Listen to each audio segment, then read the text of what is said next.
get money, boys. Hey, y'all already know what time it is. What you do, who you are, is what's on tape.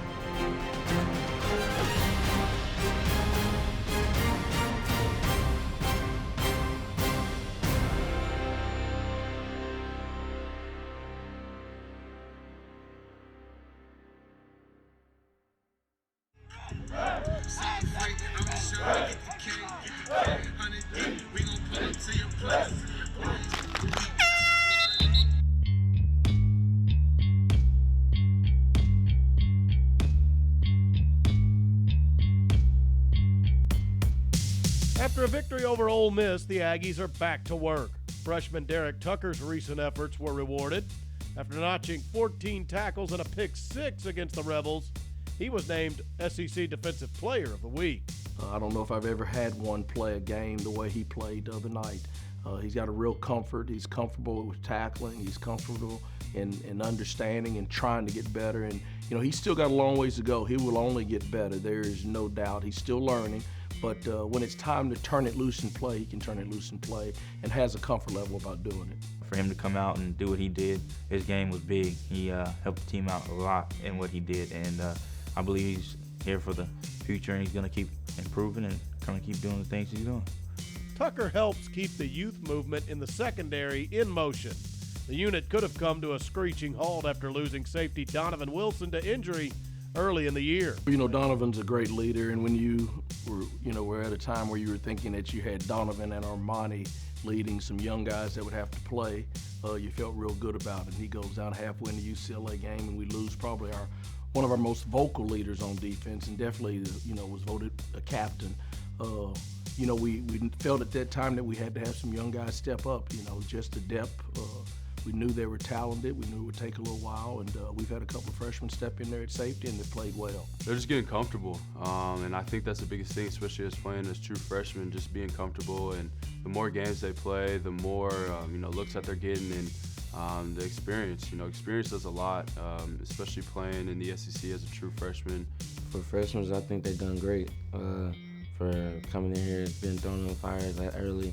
Learning a new defense, new system than what they played in high school. Really competing out there, competing no matter who we're playing. I might mess up on some things, but they just go on to the next play. That's what you have to have as a DB, is amnesia, and just move on and learn from your mistakes, and that's what they've been doing all year. Hey, Coop. So me and him pass that off or something? So he gonna stay with it. Well, he's done a great job. He's open to questions. The guys can ask him anything. He'll share with them. He's a good person, a great person, and easy to talk to. So our freshmen feel real comfortable talking to him. They didn't like some situations where I've seen it where an 18-year-old's trying to talk to a guy that's a senior. They don't have much time. He's got time for him. Again, he has to. He knows in order for us to be good, the guys have to play well. I think a lot of the older guys who've had experience really took the leadership role serious this year, and we really got to the young guys and just told them, you guys are going to play. These games are going to be for everybody, no matter how old you are. You're going to be on the field, so everybody's going to work, be accountable for the same standard. The Pulse, Texas A&M Football, is presented to you by AT&T, a proud sponsor of Texas A&M Athletics. Entertainment your way.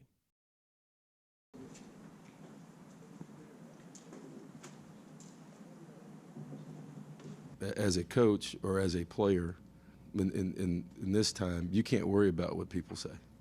I think what you can worry about is the response of your team, the response of the people in this building, and the trust level in there and how they perform. And that's where my focus is right now. With those two backs, have been able to generate a running game that is, that's really good. And then because of their speed on the perimeter, they've been able to get behind folks. So Matt Canada does a great job of trying to confuse guys in the back end to create some space for those two running backs, and then trading and motioning the tight ends to try to create different gaps and have a guy fit a wrong gap, and they've been successful doing that. The LSU game on Saturday night marks the regular season finale. For the seniors, time is drawing to a close. You know, we've done a lot here, especially, you know, this year with, you know, changing the culture, and especially with this team and this program. And the senior class has, you know, been at the forefront of that. Coach Summer has brought in, you know, all these guys, you know, that are great character guys, and guys that generally just, you know, truly care about the team and truly care about going out there and you know, winning football games. And, you know, they're all great football players, but, you know, they're great teammates as well. And, you know, that's the type of, you know, culture we want here, especially on this team. That's something that people don't see, is how close we are together. And for us to leave them is going to be the hardest part about leaving this whole thing, is just to leave the guys that you became so close with. It's crazy how close you become with the people in the locker room. And that's the one thing I'm going to miss the most. You know, I didn't really know if I was even going to get to play or if I was going to stay here. But after, you know, being around certain guys, you know, I figured out this was home, and you know, it's an amazing experience. And, you know, I owe everything to Coach Sumlin and Coach Banks for giving me this opportunity. You know, this senior class, I think it's different than a lot of senior classes. And I think that this group has really, you know, grown together and stuck together and seen a lot of ups and downs. And I think it's a really resilient and tough group. It's been amazing, overwhelming at times. It's been really interesting just to grow up here and really mature as a person on and off the field. So I think my time here has been great. I wouldn't change it for the world. It's been amazing each and every game here, so I wouldn't change it for anything.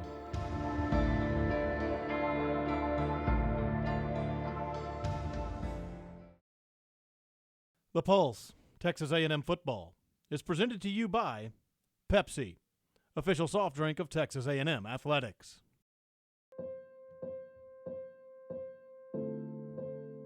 Families had gathered for the Thanksgiving holiday. The Aggies would need to come together as one to survive this meeting in Death Valley. I mean, when you're on the road, it's, you know, you have the us versus the world mentality, and you know, you just have your group that you travel with. You have, you know, 60 players or whatnot, and staff and coaches and whatnot. I mean, there's maybe 100 people there on the sideline that are there just for you, and you know, you're versus, you know, 105,000 people. So we got to go out there and, you know, block everything out as we usually do. You know, the away environments are never an issue for us. You know, we don't even see it. We don't even hear it. So just got to get out there, play our game, do our jobs, and you know, execute. It's going to be a big game and a tough environment, but I think we're ready to go, and everybody's, you know, excited to get to Death Valley and get the game going. Hey, you know what it is, right? Energy, you got it. Effort, you got it. All right, execution. We're going to play our ass off tonight, okay? No, don't leave anything out. All right, play for each other, play hard, execute. Let's go win a game. Go out there, do your job when it's actually be done correctly, and go out there and have fun, man. I always tell specialists every week, you know, we'll be the best specialist group. But right now, we need to be the best special teams group, and not only in this game, but in this conference. So let's go out and get this.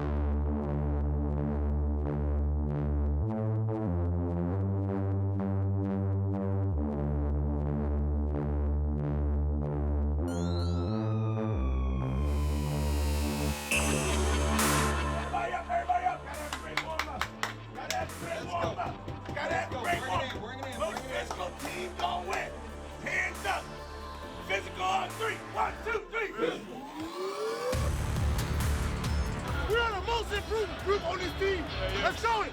We are physical and we are fast. Set the damn tone. LB's on 3. 1, 2, 3. LB. This is the last one together in the regular season as this team, man. Do it all for the man to the left and to the right, man. Let's go out there and be great tonight. Punch him in the mouth first quarter. Let's go. Baby on 3. 1, 2, 3. Here we go. All right. Hey, stick together now, right? Play for each other. Play for the guy next to you. Do your job. Let's execute. Offense, defense, special teams. Let's roll. The stage was set. They'd met plenty of times before. Emotions would be a factor in this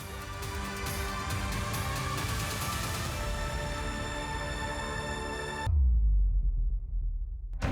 They will come out, and Edling will go under center. They're going to throw on first down. It's a catch at the 30. They'll get about 6 as they cross the 30. Ball was fumbled, I believe. First play of the game. They haven't made a call yet, though. Wait a minute. Fumble, recovery by the defense. Fumble. Well thrown. Here's that's intercepted. Two good teams that don't give the ball away much. Each has done it on their first possession. handoff. They fumble the ball, picked up by LSU. And their returns to the 35 to the 30. Starkel's been knocked out, and they have stepped out of bounds back here at the 23-yard line. First down and 10, LSU at their 39-yard line. Low hash mark as we view it. Play action by Edling. Going to go very deep. It's a foot race down the field. That is a catch. Oh, wow, great catch. Edling wants to throw on first down, does into the end zone, and that's a catch. It's a touchdown. It's the first of the night for either team. 4:23 to go. And they just made it a 12-0 LSU lead. And Edling will throw. Run over the middle. Oh, big hole. 35, 40. Nice move. 50-yard line. 45. Aggies closing on him at the 30. And thrown down at the 19-yard line. Hand off straight ahead. Forcing him into the end zone. And right now it looks like a touchdown. The Aggies got off track for most of the opening 2 quarters. But just before the break, a chance to get back on the right path was there for the takings. Here's a throw to Kirk, and will be thrown out of bounds across there's a flag. I think this is a face mask. I think he got him, but the face mask, the way he went down. Personal foul, defense, 15 yards, automatic first down. LSU fans making some noise. Starkel's got the snap. Starkel wants to throw. He will. And I think the Ags just converted. And it was caught by Buckley. Great defensive move by Jackson. That was Buckley hanging onto a ball that they were trying to keep out of his reach, and they couldn't do it. Starkel under pressure, throwing, going far sideline, and I think that was caught. And it was, and it's inside the 5, and at the 2-yard line, that's Christian Kirk. Starkel up to the line to say something. Snapped it, pitched it. Here's Williams trying for the end zone. He got in.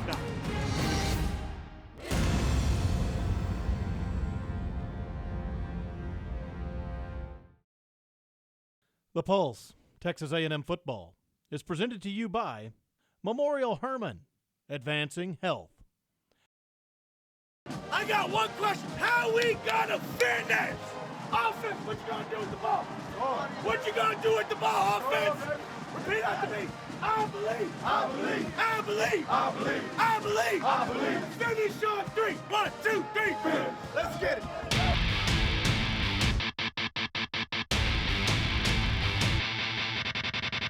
Starkel, play action. Shorp again. Another big game. That's his second one tonight. Oh, snap. Starkel controls it. Steps up.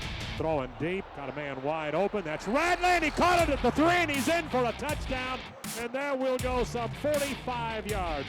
Radley on the outside had the post, and 2 guys went with Kirk. I mean, the post was wide open. Great read by Starkel, and what a drive by Texas A&M when they needed it most coming out in the second half.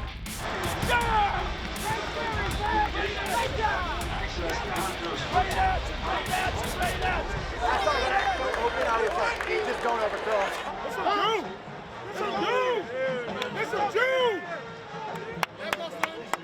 Let's go, set the tone. They choose him to go on the ground, and the Aggies are all over that, and that will be a major loss. That's back at the 27-yard line. That was McGee that got in there. Stepping up into the pocket, throwing the ball, and it is a catch. Not enough for a first down. They're going to punt the ball. It's the first time he has punted tonight. Good job. Good job. Good job. After a strong close to the first half, the perfect start to the second.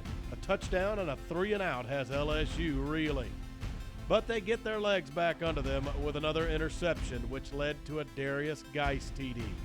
Now it's the Aggies who need to steady themselves.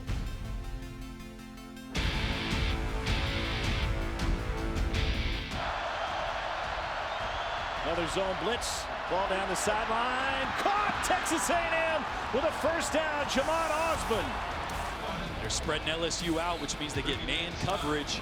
And this is just another very accurate, really good ball by Nick Starkel downfield. Wide open on the right side. That is Ford. Nice little move. The move got him a spin and a first down, I believe, at the 13-yard line. Starkel's throwing. And that's a catch, and that's a touchdown, and that's Kirk. He would throw it over the head of the defender, and the Aggies just scored. Yeah, just a corner route and a beautiful throw. As you said, Dave, he had to get it over that defender, and it fell right into Christian Kirk's waiting arms for the touchdown. Let's go! Yeah, three! A&M is back within a score after C. Kirk's grab, but LSU counters with one of their own. The Aggies will get no closer. They showed some fight getting back up, but the Tigers land too many haymakers. A&M meets its demise this Saturday night in Death Valley.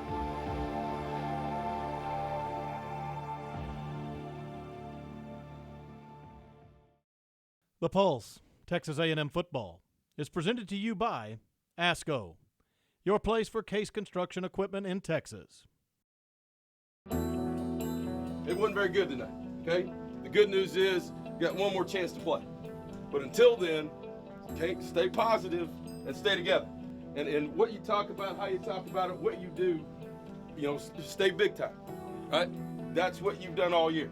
You got to continue to do that, right? That should never change, right? We didn't play very good tonight. We didn't coach very good. We just didn't do very well, okay? All right? But we got to move on. And we move on as a team. Right? That's how you do things. That's what you've done all year. And you have to continue to do that, right? No matter what's going on. The post-game story centered around an uncertain future for the Aggies head coach. We're not blind. We're not oblivious to what we hear outside. We all have Twitter. We all have Instagram. We all have Facebook. But obviously, with all the stuff that he's going through, we definitely wanted to go out there and put our best effort into it for him. Life's not fair. You come out there and don't get into this business if you're scared. Coach Sullivan isn't scared. He comes out and puts his work boots on every week and leads his team the best way that he knows how. 8, 9, 10 wins, that's our goal. That's what the standard is. It shouldn't be any different for who we're playing or what league we're in. And we don't go out there and say, let's go out and make a bowl game this year. Let's have a 6-win season. We're coming out every year and we're going for it all. It is what it is, and like I said, we went out and we fought for him, and I'll continue to fight for him. He's my coach.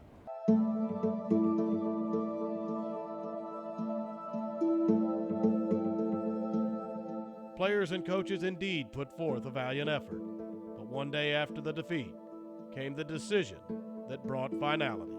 Texas A&M announcing that it has fired head coach Kevin Sumlin after 6 seasons. Athletic Director Scott Woodward said we want to compete for the SEC every year and occasionally for national titles. They have decided that Kevin Sumlin is not the man to get them there. I think it's a good thing that they're splitting ways because Sumlin is going to get a great job and A&M is going to be able to go after who they want.